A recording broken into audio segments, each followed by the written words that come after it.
Okay, so that's a cool thing I didn't know was going to happen. But hello, guys. Welcome to the first ever YouTube video on my channel that I'm actually going to be talking in instead of just showing some exercises.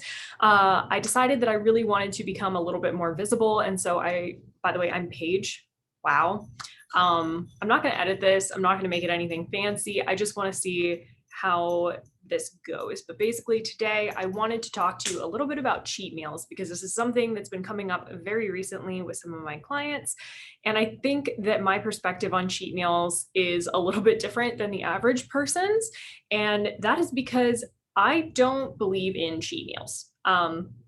Because I don't believe that I cheat on my diet. And I don't believe that you cheat on your diet either. And there are a few reasons why that we're going to get into. So first off, if you've ever taken the time to scroll through Instagram, I know you've seen like those crazy videos of crazy donut creations and burgers with every topping under the sun.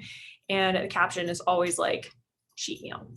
And the thing about cheat meals is that they tend to come in a bunch of different shapes and forms, but what makes a cheat meal a cheat meal?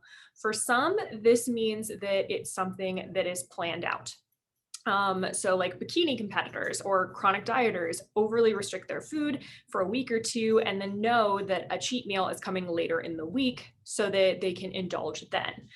Other people find themselves having less planned cheat meals. So, for example, if someone decides to go on some crazy sugar detox for a month, they'll probably find themselves arm deep in a bag of Oreos or 12. And they're probably going to feel a little sick and most likely a little bit guilty after that. But why? Like, that's what I really want to dig into is the why behind this.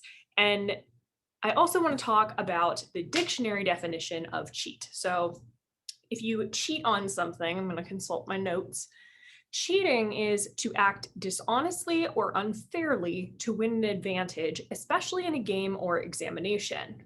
And the definition of the word diet is something like the kinds of foods that a person eats habitually. And so no matter which way you choose to twist it, we can't cheat our diets because sure, you could eat something out of the ordinary of what you're used to eating, but that is not dishonest. That is not unfair.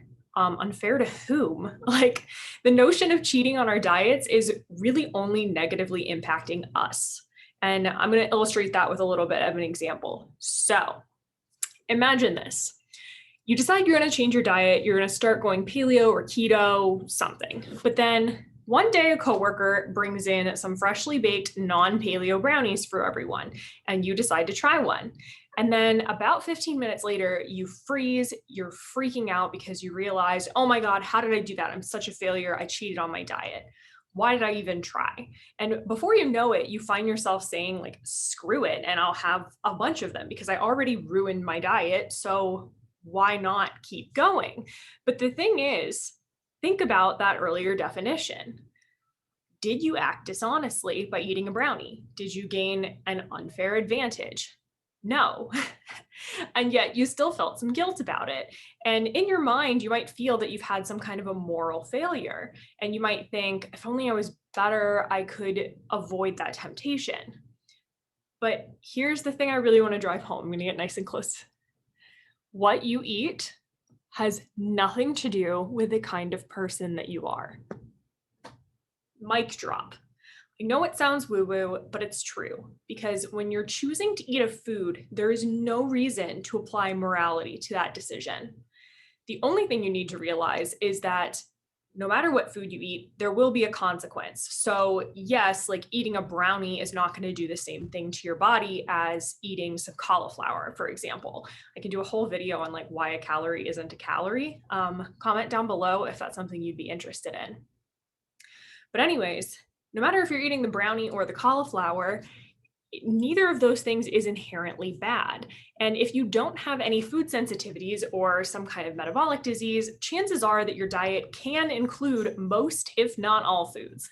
Also, assuming that your gut is healthy, that's something else too. And if you can't bring yourself to believe that, to ditch the moral attachment to foods you're eating, something deeper is probably going on. And most likely it has nothing to do with the food. The food may be a symptom, not the problem. And if you start to feel the urge to eat more than what you feel is healthy for you, take a pause. Are you feeling lonely, scared, angry, anxious? A lot of the times, people just use food as a crutch to get them through difficult emotions that they're feeling toward themselves. So, for example, personally, I used to use food as a method of control. I felt super out of control of the relationships in my life. And so I turned to food. And sure, I couldn't control who loved me, for example, but I could control whether or not I was eating a slice of cake. And that mindset led me down a really, really dark path that I wouldn't wish on anyone. And that's why I wanted to make this video. I am going to also repeat this again for posterity's sake. What you eat has nothing to do with the kind of person you are.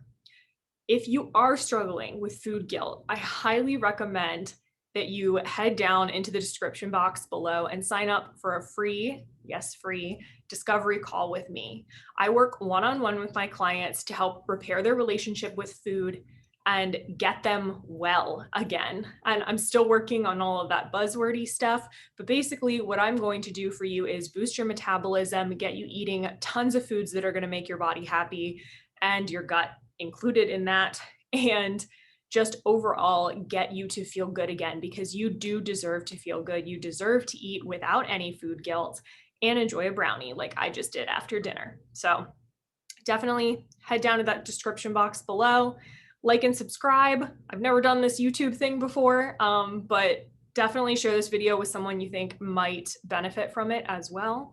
And I look forward to talking to you soon, hopefully.